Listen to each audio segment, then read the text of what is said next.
in future videos, I'll talk to you about the short-term and long-term effects that drugs and alcohol had on my entire state of being.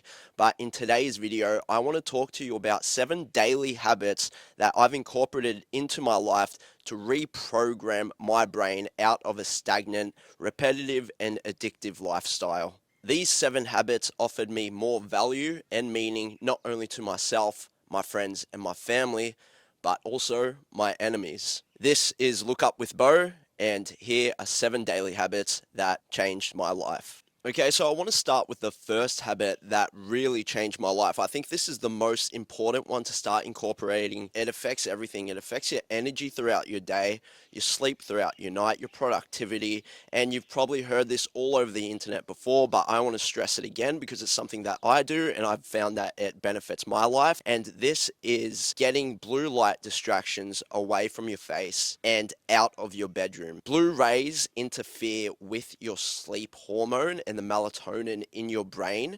So if you're looking at screens 2 hours before you sleep, this is going to completely ruin your REM cycles and therefore depriving you of energy the next day, and that can become a vicious cycle, and you'll find a lot less output throughout the day through energy expenditure. So one of my daily habits that I do every single night is 2 hours before I start my nighttime routine, which we will get into maybe in another video, is I get rid of all my digital devices and make sure there are no digital devices in my room whatsoever.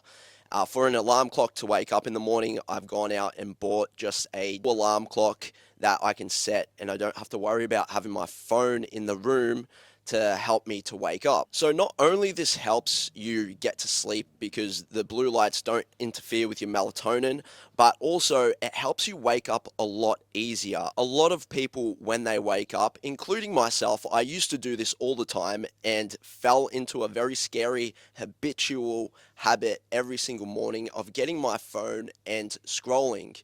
Now, I didn't know that was a problem before I started watching videos like this, but getting up and starting your day with scrolling is the worst possible thing that you can do. It's a procrastination of life. I think it's very important to have different spaces for work, leisure, and rest. So when you go into your room, your mind and body know that, okay, it's time to rest, and it can start to automatically shut down and get you into a deeper sleep. If you have your laptop and your phone in a workspace area, when you walk into that area, you know, okay, now it's time to work.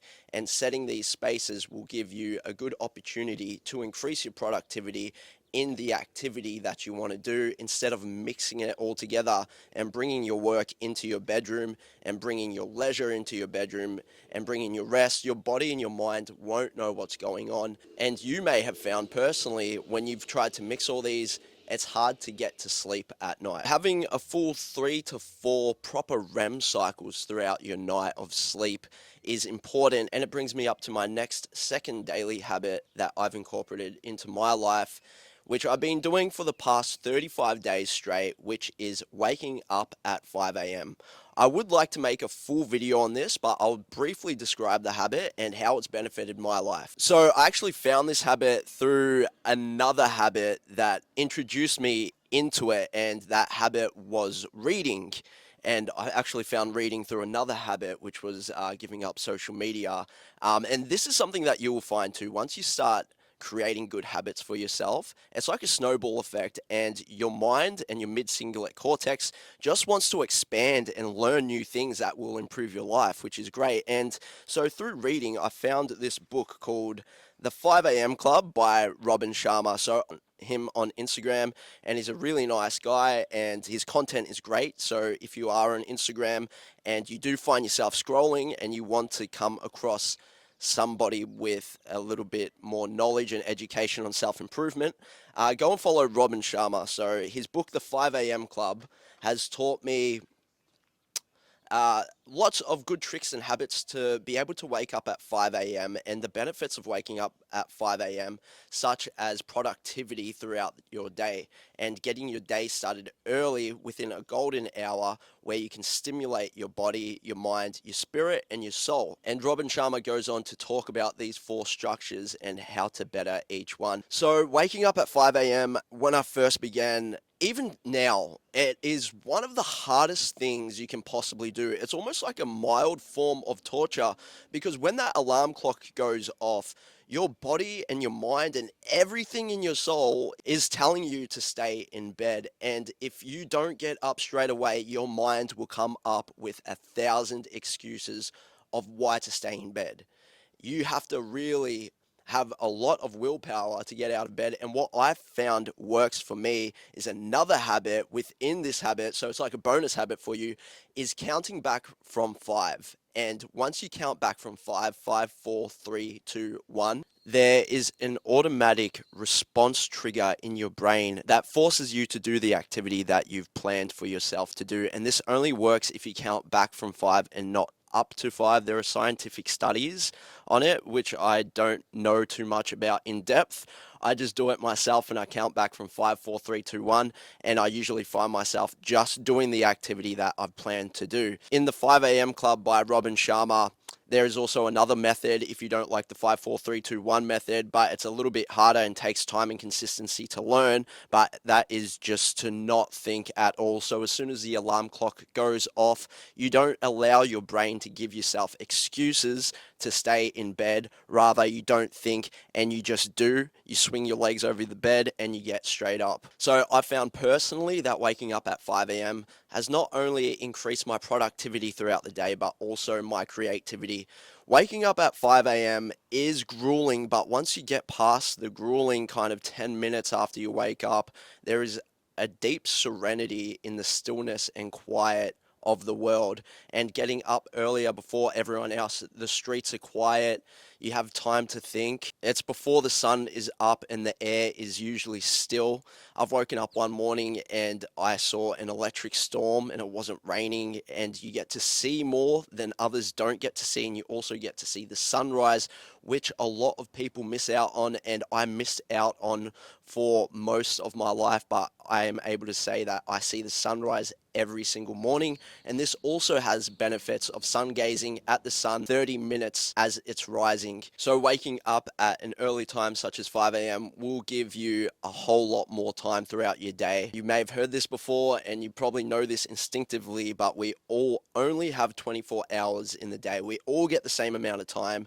Elon Musk, Steve Jobs, they've all been given the same amount of time as us. The only difference is that they've learned how to use it resourcefully, and waking up at 5 a.m. gives me those extra hours to do things before I get into my workflow. So in the book, Robin Sharma talks about mindset, soul set, spirit, and heart set, and incorporating all of these throughout your day. And the way to incorporate these is to break up your morning into 3 different slots. And this brings me to the third daily habit that's completely changed my life, which is exercising. Another really important habit that you should include every single day is getting exercise in, and I preferably like to do this within the first 45 minutes of me waking up, because exercising first thing in the morning reduces cortisol levels, which is the hormone that causes anxiety and stress.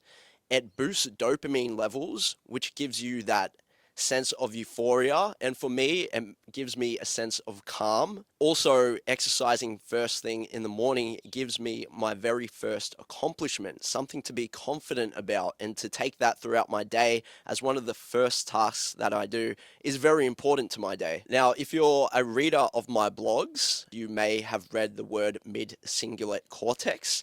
This is a part of the brain that expands through doing things that you're scared of and doing hard activities that take a lot of willpower to do, such as having cold showers, waking up at 5 a.m., exercising as soon as you get up. But the more that you do these tasks, the more your mid-cingulate cortex expands and the more that you are able to accomplish and do of harder tasks. So, exercising first thing in the morning and making sure that's one of my first choices of actions to do expands my mid cingulate cortex, which prolongs my ability to do harder activities and to set myself larger goals. There are a million other reasons why exercise is important, and I'm sure you've heard about it, read about it online, if not online, through your teachers, through your parents at school.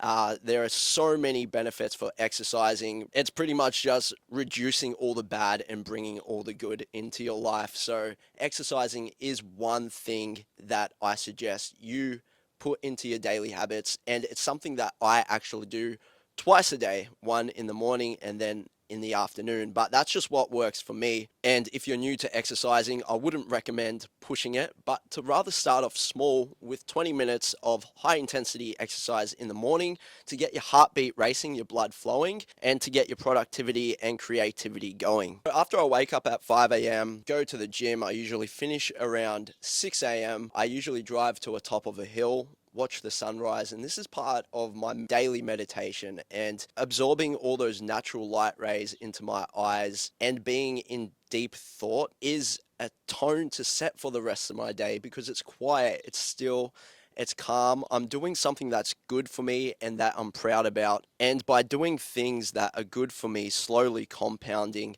makes me want to do more and just sets the tone for the rest of the day pretty much. So after I watch the sunrise, I come back home and the first thing I do is shower.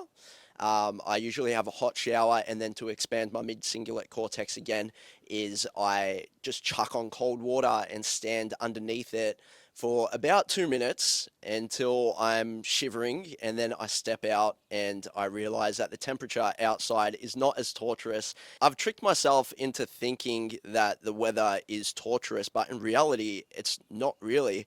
And I wouldn't have known the comfortability of the good temperature before I went into the uncomfortability. It also gives me a sense of accomplishment that I know that I can stand uncomfortability and that I've chosen to put myself in a hard situation so I can face the situations that are thrown at me involuntary with no hesitation. So, this brings me to my fourth daily habit that has completely changed my life, and this is journaling.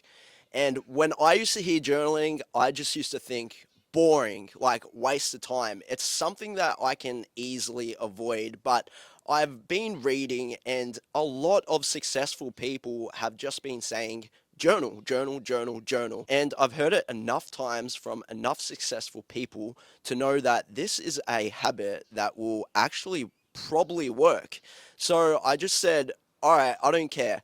I'll choose to be bored for the next 20 minutes and journal and try it out and just see what it's about. So, since I started initially, I now journal twice a day, and that is one in the morning after my gym session and shower, and one right before bed. And the reason I do this is to clear out my thoughts and to set structure throughout my day.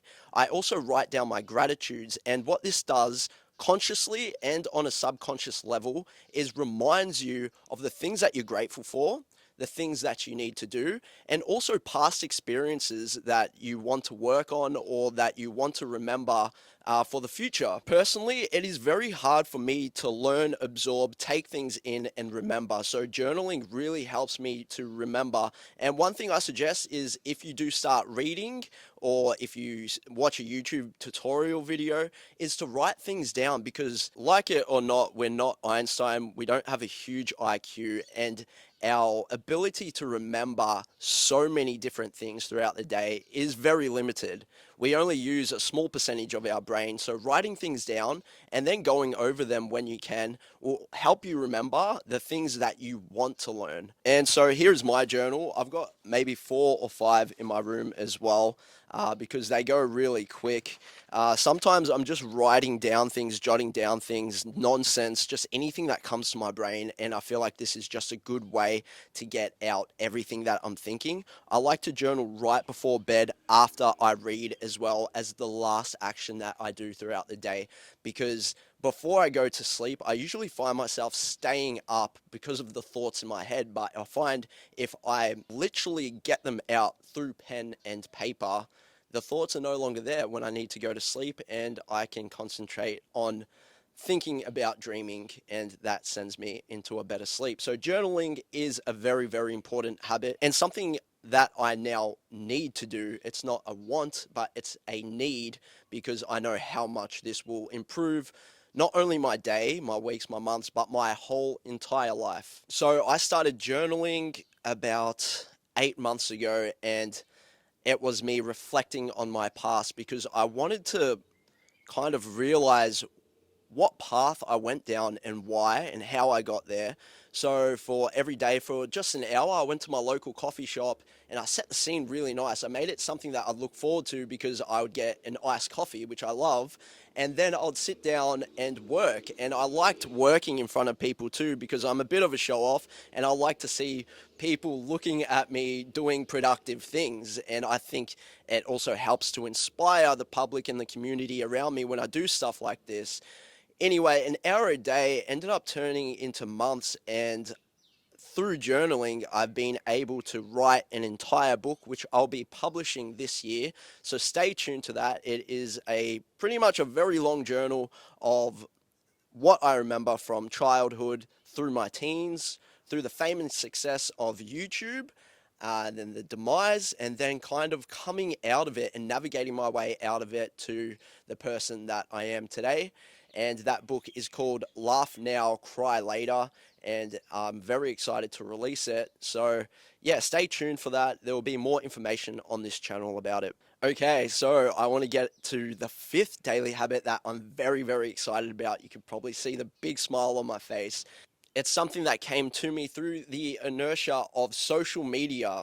I had a complete breakdown on New Year's and I decided I'm done with social media. That did not mean that I stopped posting and that I stopped creating content for social media. It just meant curating my time so I am not stuck scrolling and getting a whole bunch of useless information thrown at me, involuntary, subconsciously deciding just to go on and scroll because it's just a impulsive reaction.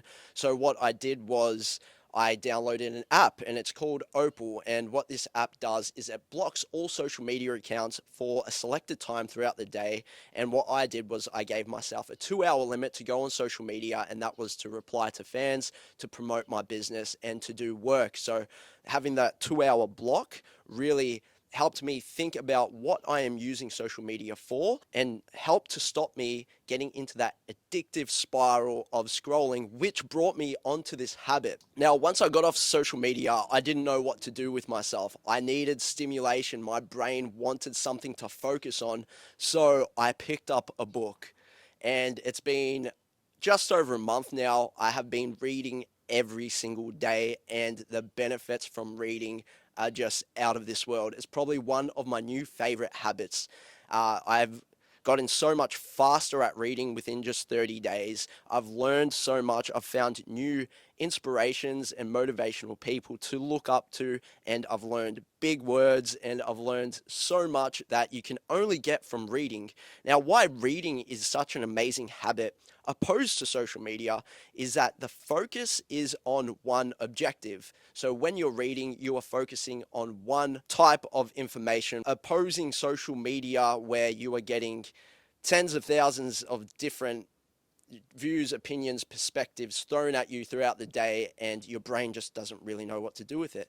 Reading helps improve memory, it helps improve your vocabulary, which will help improve your communication, which is very important. And so I would like to make a separate YouTube video of my 5 top favorite books that I've read in 2024 that has brought in some really good information for self-improvement on all areas: physical, mental, spiritual, relationship, businesses, etc., etc. So everything that I'm feeding you through this camera is pretty much mirroring everything that I've read, and I owe all of my knowledge to the books that I'm currently reading right now. So one thing that I used to do when I read in high school was I would see a big word, I would pass it and kind of try and make sense of it and just try and assume I know what it means.